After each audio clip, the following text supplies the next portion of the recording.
une autre route de légende. Elle transperce l'une des plus grandes villes au monde. C'est le périphérique parisien. Un anneau de 35 km essentiel pour la circulation dans la capitale. 500 millions de véhicules l'empruntent chaque année. C'est plus d'1 million de trajets quotidiens, le périphérique. C'est le record en Europe. C'est aussi la plus grande concentration d'ouvrages d'art. Tunnels, ponts, viaducs, on en compte plus de 140. Une densité d'ouvrages d'art, je pense, exceptionnelle en Europe, voire peut-être même au monde. Construire une route au cœur d'une des capitales les plus denses d'Europe.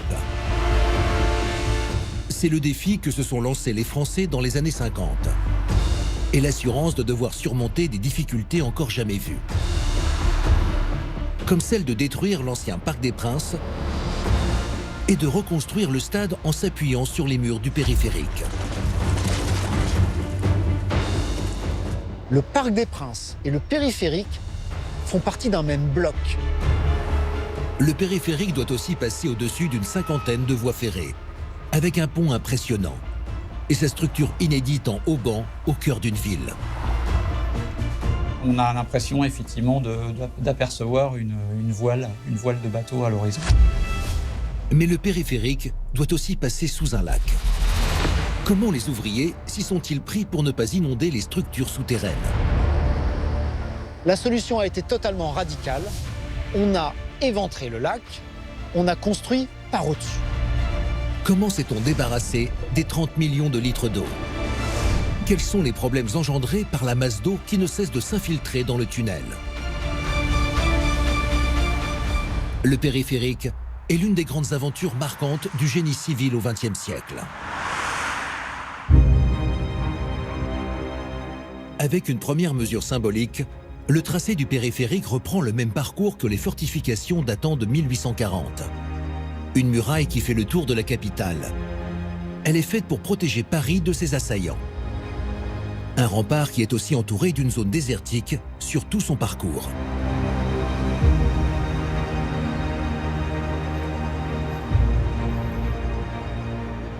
Vous voulez avoir un espace libre qui oblige l'armée qui attaquerait Paris à se mettre à découvert sur à peu près 300 mètres pour pouvoir lui tirer dessus facilement. La zone, comme elle est appelée, est donc un espace idéal pour y construire le futur périphérique. On détruit donc les fortifications et on démarre les travaux en 1956 par la partie sud, avec tout du long une idée directrice forte.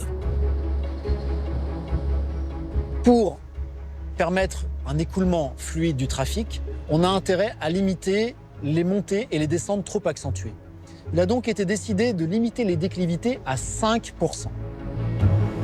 Des camions géants évacuent les déblais lorsque le relief est trop fort. Mais un premier obstacle se dresse à l'ouest de la ville. C'est l'ancien stade du club de foot de Paris. Le tracé passe à cet endroit.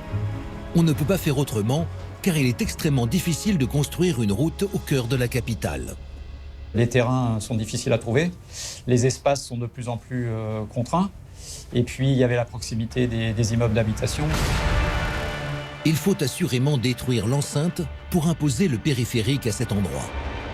Mais la ville veut aussi garder son stade populaire dans la capitale. Alors comment concilier les deux? Finalement, les concepteurs vont avoir une approche totalement radicale. Ils vont décider de construire ensemble le périphérique et le stade du Parc des Princes. Bâtir des structures communes. Voilà l'idée révolutionnaire en 1972. Roger Taillibert, architecte spécialisé dans les grandes enceintes sportives, adopte cette nouvelle approche. Le périphérique et le Parc des Princes ne doivent plus faire qu'un.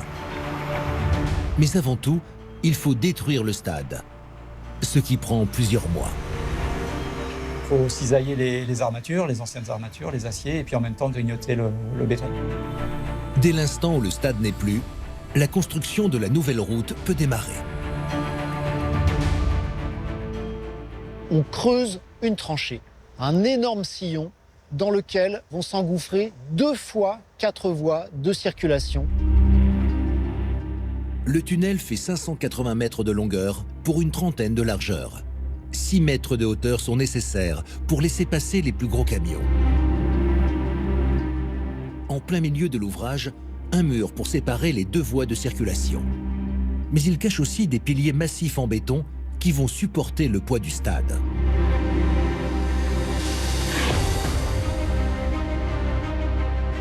Les appuis des tribunes et des arches du Parc des Princes reposent en partie sur des piliers qui traversent le tunnel du Parc des Princes.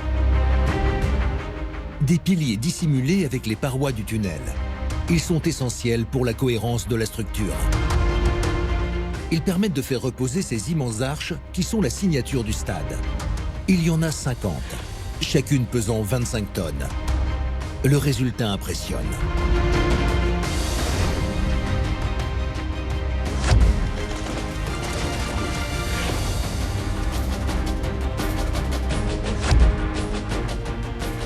C'est une véritable cathédrale de béton qui va voir le jour.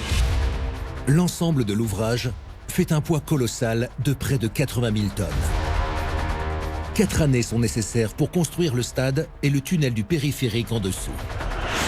De 1968 à 1972, les travaux sont spectaculaires. Tout comme lorsqu'on est au volant de sa voiture avant de pénétrer dans l'ouvrage. On a l'impression de passer effectivement à travers le sous-sol du stade. Le pari remporté par les ingénieurs et l'architecte Roger Taillibert.